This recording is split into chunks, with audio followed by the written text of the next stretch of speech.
Yo, what's going on, y'all? It's Combo Breaker 99. I'm back with another quick video. All right, y'all, shout out to Marcus Bell. He posted this under my post on a Facebook page. And yeah, man, looks like Amanda Ribas needs a new opponent for UFC 256. I'm just looking at this article right here. Amanda Ribas had an in-the-works matchup with Carla Esparza planned for the December 12th pay-per-view event, but that matchup will no longer be happening.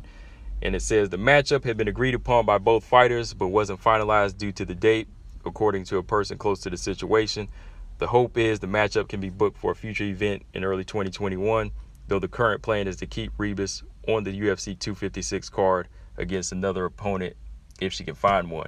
So yeah, man, going back up real quick where it said the fight wasn't finalized, I knew that part because I knew that Esparza and Ribas were in talks to fight where they did just agree on it. You know, they just agreed to make the fight, but nothing was ever signed or nothing finalized. You know, they never came out the solid date, but December 12th was like a rough date where they were going to make the fight. So I said, okay, maybe they'll sign it in September. Maybe they'll sign it back in August. But no, it's October and they still didn't sign it. And now we see why, because they didn't want to make that fight. And I think more than likely, Carla Esparza didn't want to fight because Amanda Ribas, she actually called Carla Esparza out back whenever Carla had beat Marina Rodriguez. After Amanda Ribas had beat Paige Van Zandt, she was ready for a former champion. She was ready for a top 5 fighter. You know, she had already blew out fighters like Emily Whitmire, Mackenzie Dern, Randa Marcos, and again, Paige Van Zandt. So she was ready to take on somebody like Carla Esparza, you know, to really test herself against a former Invicta champion and a former UFC strawweight champion. So I really feel like that was a good fight for Amanda Ribas, and I could definitely understand why she wanted to take that fight. For Carla Esparza, that would have been a good fight to test out if she still has it. You know, test out some of her new skills against a very young lion in Amanda Ribas. But I think in some ways maybe she was avoiding that fight to not mess up a title shot. But she has to understand right now, Weili Zhang has a date that's in the works for December against Rose Namajunas. And I know Carla Esparza wants the rematch against Claudia Gadelha, but Claudia Gadelha, she has a fight lined up right now. You know, so other than that, all roads lead to Amanda Ribas right now. Amanda Ribas is the best choice for Carla Esparza to take. You know, I don't know why the fight's not taking place right now. They didn't disclose anything. I don't know if Carla has an injury right now, so she wants to push it off a little bit. But if Carla winds up fighting somebody else in November or December, then shoot, we might know why. Maybe she just wanted to avoid this fight, you know, because she sees it as more risk and less reward. Because like I said, I've seen it in the past where champions,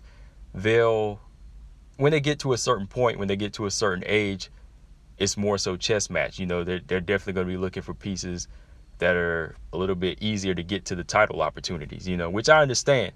But like I said, right now, everybody else is filled up. So the best choice for Carla, if she wants to stay active, is to fight Amanda Ribas. But if Carla Esparza doesn't want to fight Amanda Ribas, another good choice would be Angela Hill. I've said this in a couple of other past videos that Angela Hill versus Carla Esparza would be the perfect rematch to their fight back in 2014 on the Tough House. The Tough House season, I can't remember, I think it was an all-female strawweight season where I think Carla, she was the number 1 seed, and Angela Hill, she was the number 16 seed, which was kind of a messed up situation where they made Angela Hill fight, you know, the decorated former Invicta champion, and she winds up getting submitted in like the first or second round. So I think it would be cool if Angela Hill, she could come back and kind of seek revenge to that fight and kind of test and see how far she came in the past 6 years, you know, and to see if Carla Esparza still has enough to take on, you know, a more polished Angela Hill, you know. So that's the only other fight that makes sense for Carla Esparza, in my opinion. You know, if she doesn't want to fight Amanda Ribas, then she should fight Angela Hill next. But like I said, if she winds up fighting somebody else this year, then we'll really know the answer. Was she trying to avoid Amanda Ribas? I know a lot of people feel like Carla Esparza is avoiding Amanda Ribas, but I've never really known her to avoid fights. You know, she's fought the best. You know, Carla has fought the best, but there comes a time, like I said, whenever it comes to certain opportunities, they have to kind of avoid certain things to get to it a little bit faster, especially when you get up in age. You know, when you get to a certain age, you're not going to want to, you know, fight as many sharks anymore. You know, so I know that scenario can be out there for Carla. You know, so yeah, man, other than that, like I said, Amanda Ribas, she's still going to be on the UFC 256 card on December 12th She's looking for an opponent right now. Shoot, she might be fighting Angela Hill. We'll see. You know, we don't know because they haven't announced opponent for her. But yeah, guys, let me know in the comment section what y'all think of this situation. Answer these questions for me.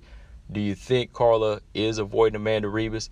Do you think they will fight in 2021?